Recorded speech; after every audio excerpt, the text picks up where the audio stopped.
નથી અને જૂની જતી નથી. એ સાચું હો, મારા જેમ બધાને હોય.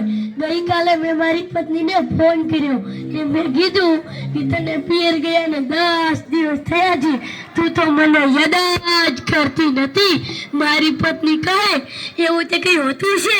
તમે તો મને બધા દેખાવો છો ચોખાના દાણામાં, ઘઉંના લોટ, મગની દાળમાં, તુવેરની દાળમાં. સાલું મને તો એ સમજાતું નથી કે હું એનો ધણી છું કે ધણીનું બધામાં મર્યો જ છું. એ હા ભાઈ હા, કાગડા બધા કાળા જ હોય.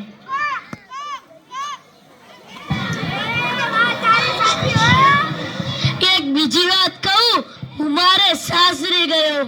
સાસુમાએ 8 દિવસ પાલકની ભાજી ખવડાવી ને 9મા દિવસે કહે જમાઈ રાજ, ઓ જમાઈ રાજ, શું બનાવું?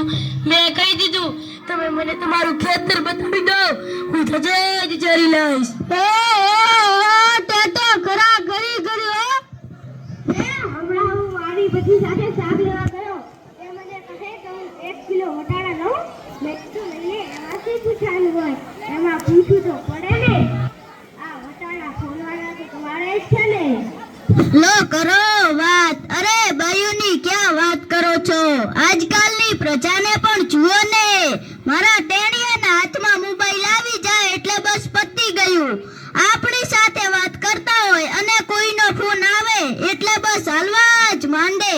અલ્યા અમે કઈ ખેતરમાં ઊભો કરેલ ચાડીઓ છીએ? એના મત તો આપણે એવા જ હોય ને. મોબાઈલ હાથમાં આવ્યો એટલે કલ્લો દુનિયા મુઠ્ઠીમાં. જાણે કે ધીરુભાઈ અંબાણીને જોઈ લો એમાં આ જીઓ આવ્યો તો છોકરાઓ તો આપણો જીવન લઈ લે છે ને. એનું નામ જીઓ નહીં પણ મરો એવું રાખવું જોઈતું તું. એ મોબાઈલ આવ્યો, કેમેરો તો સાવ જ ગયો. એ મોબાઈલ આવ્યો, ઘડિયાળ તો સાવ જ ગઈ. એ મોબાઈલ આવ્યો તો બેટરી તો સાવ જ ગઈ. એ મોબાઈલ આવ્યો તો ટપાલ તો ગઈ. એ મોબાઈલ આવ્યો તો કમ્પ્યુટર સાવ જ ગયું. એ મોબાઈલ આવ્યો તો ગઈ. એ મોબાઈલ આવ્યો તો આપણી ઘરવાળી જાતમાં આવ્યો તો ભેગા ભેગા આપણે ગયા. લો કરો. અરે આ જીઓ પછી યાદ આવ્યું કે 25 પૈસાની વાતો થતી હતી તે કોણે બંધ કરાવી ખબર છે તમને? સરકારે બંધ કરાવી. વળી બીજું કોણ બંધ કરાવે? એ પછી તો પાવડી જીઓ વાળા મુકેશ અંબાણીએ જ બંધ કરાવી. હા, એ કેવી રીતે? તો તે હું તને કહું કે મુકેશ અંબાણી થતા હતા ત્યારે ગોર મહારાજ ઘડીએ ઘડીએ કહે એક પાણીની ચમચી ભરો ને મૂકો પાવલી. ગણપતિ પૂજન કરે ને કહે મૂકો પાવલી. એક ફેરો ફરે ને કહે મૂકો પાવલી. બીજો ફેરો ફરે ને કહે મૂકો પાવલી. ઓલા જીઓ વાળા મુકેશ અંબાણીને એટલી ખીચડી કે મને બધા મુકેશ અંબાણી કહે છે ને ગોર મહારાજ મૂકો પાવલી કહે છે. હું આ મોટું થઈને પાવલી બંધ ના કરાવું તો મારું નામ મુકેશ અંબાણી. જો આ પાવલી બંધ કરાવી દે. લો કરો. કાલે મેં સગનાને કીધું તારો છોકરો પાણાના ઘા કરે છે, જો કોઈને વાગી જશે તો? સગનો કહે એ તો મારો છોકરો નહીં, એ તો મારો ભાણિયો હતો. મારો છોકરો તો જો તારા મુખમાં પાણી ભરે છે.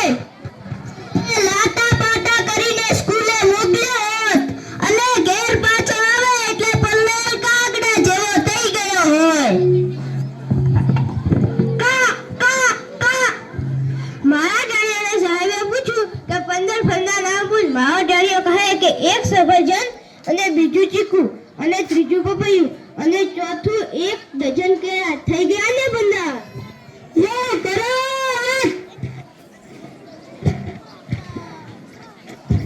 આપણા છોકરાની વાત તડકે છોકરાનો જન્મ થાય એટલે એનો બાપો કહે કે નાક તો મારા જેવું છે ને એની બાઈ કહે કે આંખો તો મારા જેવી છે.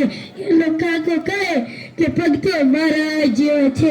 ભાઈ એનો મામો કહે કે ભાષા તો મારા જેવી છે.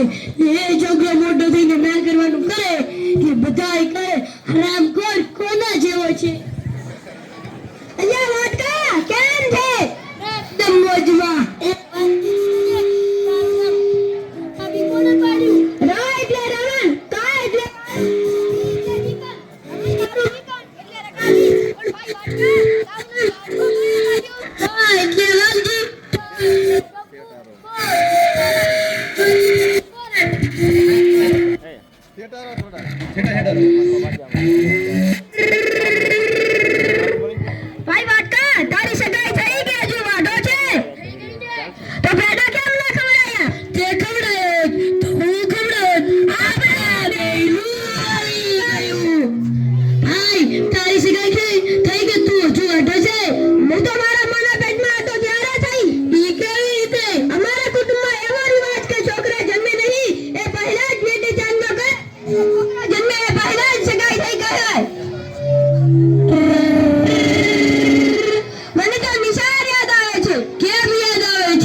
પેલી શાળીને લગ્ન થાય પછી તને ઘોડે ચડાવીશું.